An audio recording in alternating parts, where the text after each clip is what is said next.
La dominicale douloureuse. Réflexion d'ininactuel sur les surlendemains. Tous les éléments sont réunis pour voir qu'effectivement, les surlendemains sera atroce. Il ne sera pas boréal, sauf si les mesures adéquates sont prises pour pouvoir éviter l'Armageddon et l'Apocalypse. Lorsque quelqu'un commet une erreur, on dit l'erreur est humaine.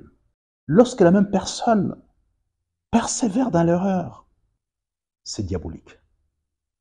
Or, nous vivons cette période extraordinaire où la persévérance dans la bêtise, dans l'erreur, devient la norme, de sorte que l'anarchie est naturelle, les désordres naturels, les tueries naturelles, l'insalubrité de nos cités naturelle.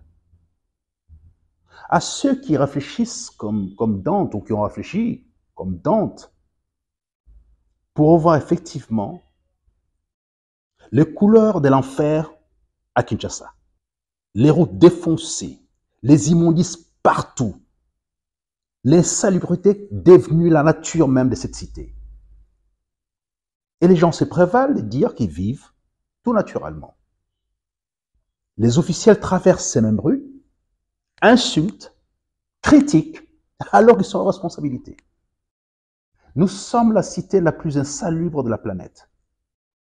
Il n'y a qu'à voir Gaza qui est en pleine guerre. Quand on regarde les chaussées de Gaza, ne sont pas comparables aux nôtres. Ça se pose la question si notre humanité a été remplacée par une animalité quelconque. Les seigneurs de guerre hier, devenus aujourd'hui des honorables députés et ministres, ont rencontré la grande respectabilité à la suite des responsabilités qui ne sont pas des vraies responsabilités, qui ne sont que une marche vers l'appropriation des facilités de la République et les immunités. Et pendant ce temps-là, le peuple se frotte toujours et encore les fronts. Mais il faut dire qu'à un moment donné de la vie, un enfant qui a subi des châtiments sans cesse arrive à se dérober à l'obéissance.